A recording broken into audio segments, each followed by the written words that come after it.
Welcome to the Insurance Marketing Brain Dump Podcast. My name is Keagan with Britebee.com, where we help insurance agents get found online.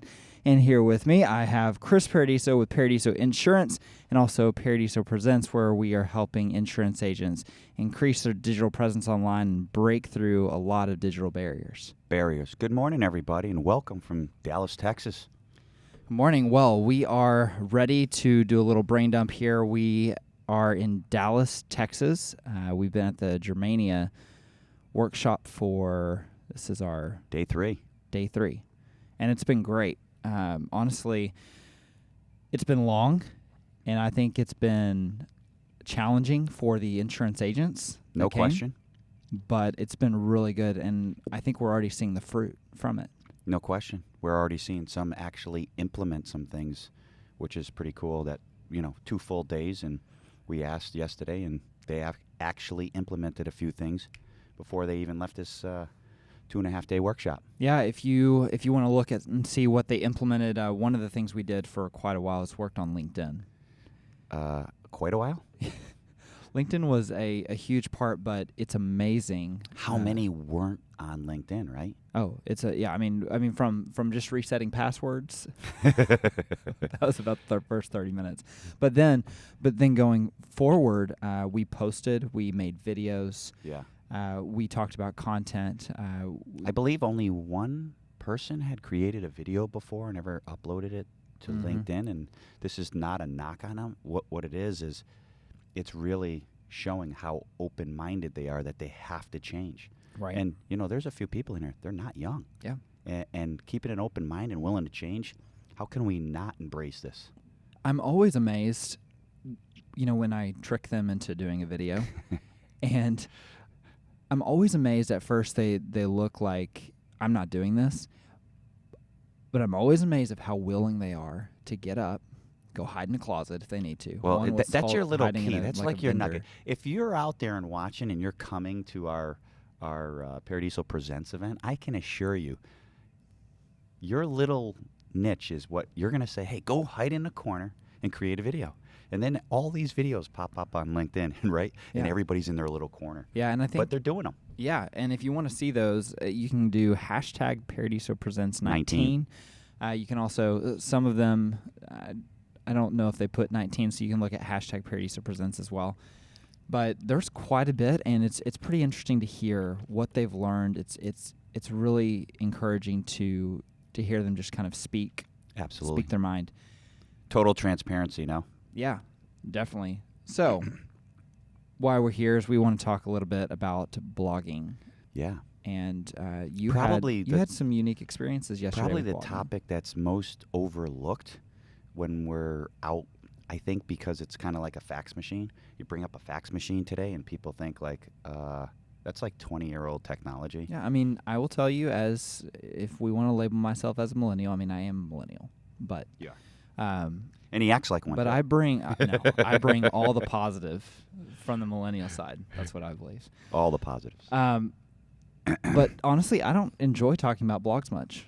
I mean, I can talk about it, but it's not my favorite, and I think you're exactly right. It's kind of like the fax machine. And I think it's one of my favorites, I think, because it allows people to become who they are. So yesterday, we had a very unique experience, right? There's a gentleman in our class who, after we went to dinner, a wonderful dinner, by the way, in Shawville. Thank you, Mr. and Mrs. Shaw. Absolutely amazing dinner, was it not last night? It was. They brought in a wonderful chef. The chef was unreal. The house was unreal. Just great Texas hospitality. Yep. Come on. So the gentleman said to you for about 10 minutes, did he or did he not, that I am not writing a blog. Yeah, no, I noticed in the back he was talking to one of the Germania team members, and I could tell he seemed a little disgruntled. And so, of course...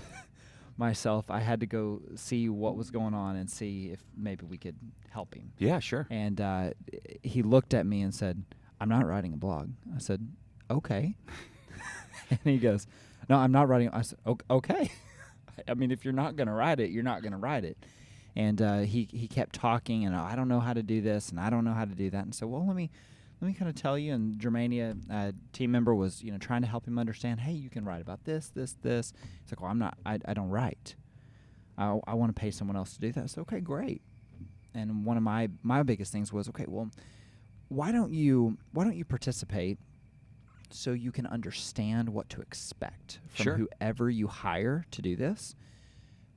It's the whole point why you're here is whether you're doing it yourself or hiring someone else, it gives you an expectation. You understand what you need to be doing. Most certainly and does. then you can make the decision on if you want to do it or not. And so leaving him, I still did not have him convinced he needed to do a blog.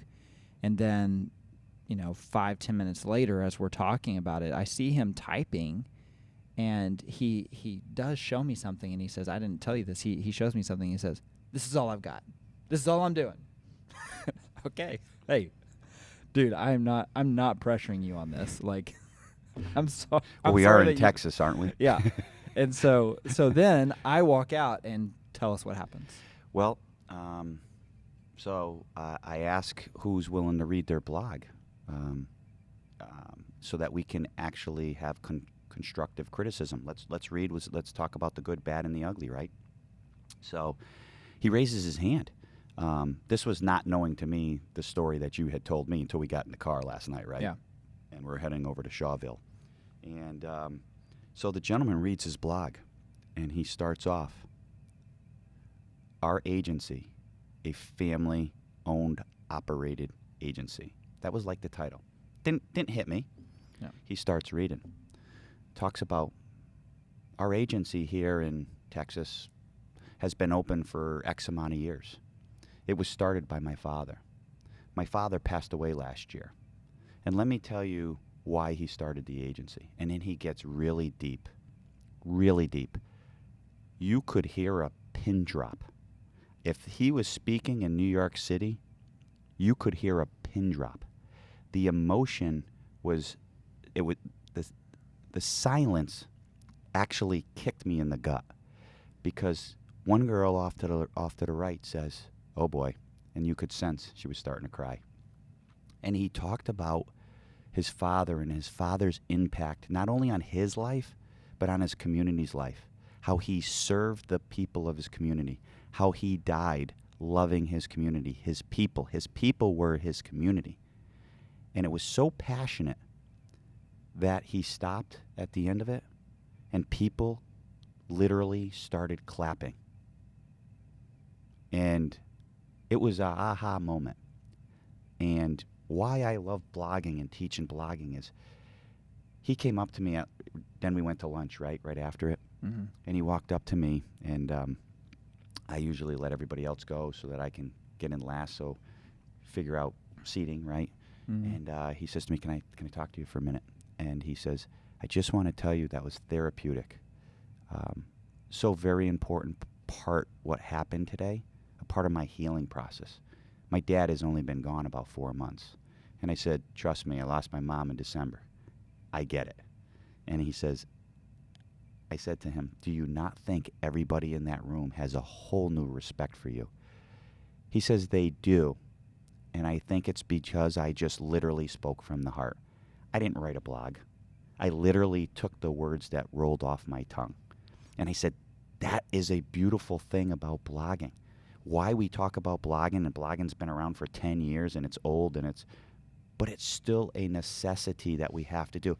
I said, if you can just be that passionate about telling your story to the public, I don't care how tough Texans are.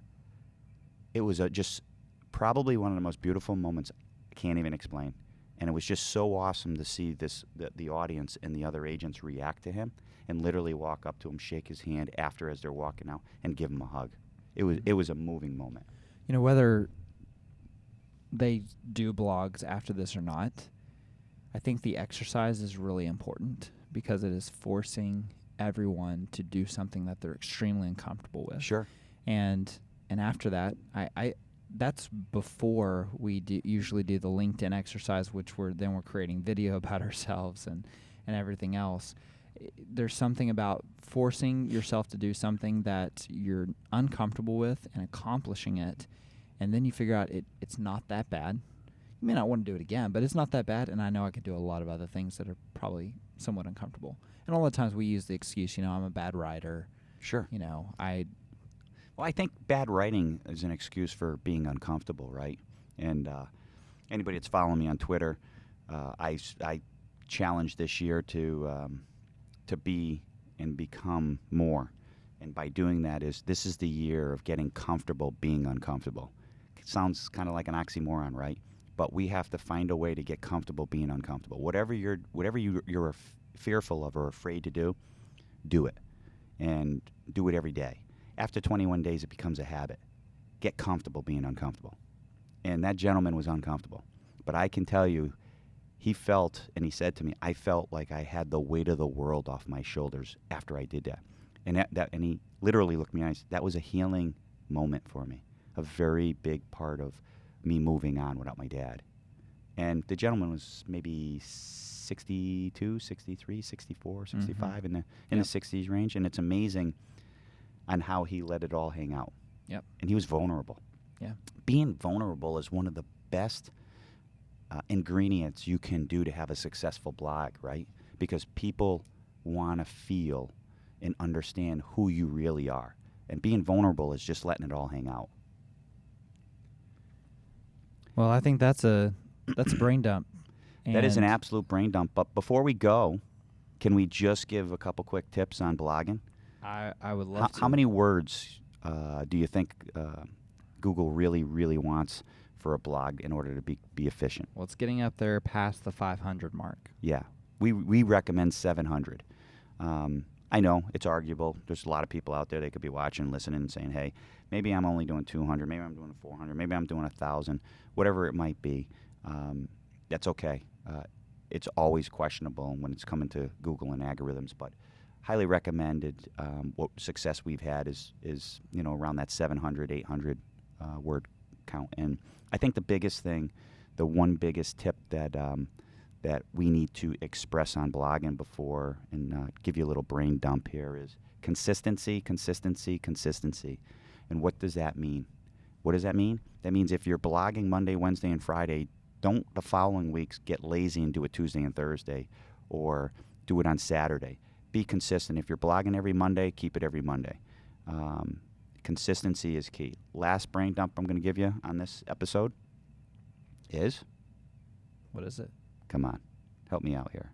What else is important to blogging? Well, I mean, I've got some of my own thoughts. One of the things I think about is, the generation of content. All these, everyone goes, oh my gosh, what am I going to write? What am I going to write? And there's so many tools out there to know what you can write. Sure. Answer the Public is one.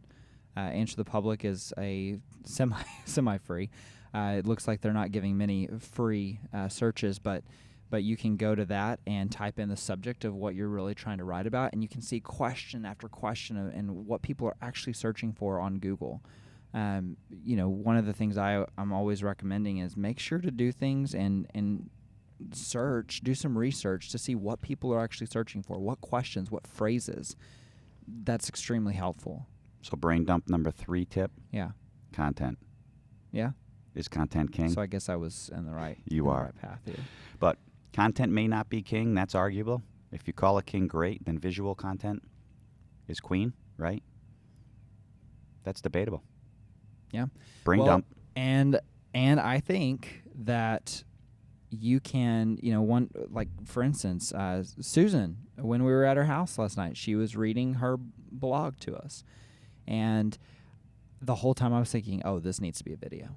This has to be a video. Yeah, because I think you wanted a video because it was very heartfelt. It was like the gentleman who wrote his blog.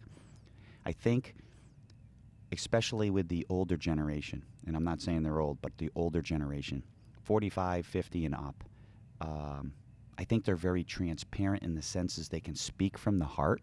They're very comfortable in their skin, right? Right. They're not afraid of people not liking them. That could have been a pretty emotional, right, watching that. So video is key for emotions, right? You write a blog, you can get some emotion, but it's not the same way. Right. Definitely. All right, well, before we end this, I didn't do my call to action at the first. And, we're really working on call to actions here. We are. And so first off, we want to encourage you to subscribe to this channel so that you can learn more and just get brainstorming tips, just get a little bit of inspiration for creating content and digital marketing and running your agency better, honestly. And so please subscribe. Also like this and also comment in the section below. And comment, tell us what you're struggling with. Be vulnerable for a moment. Tell us what you're writing. Share your blogs. If you want us to look at them, we'll look at them, but share them with us. So that's a brain dump. Brain dump.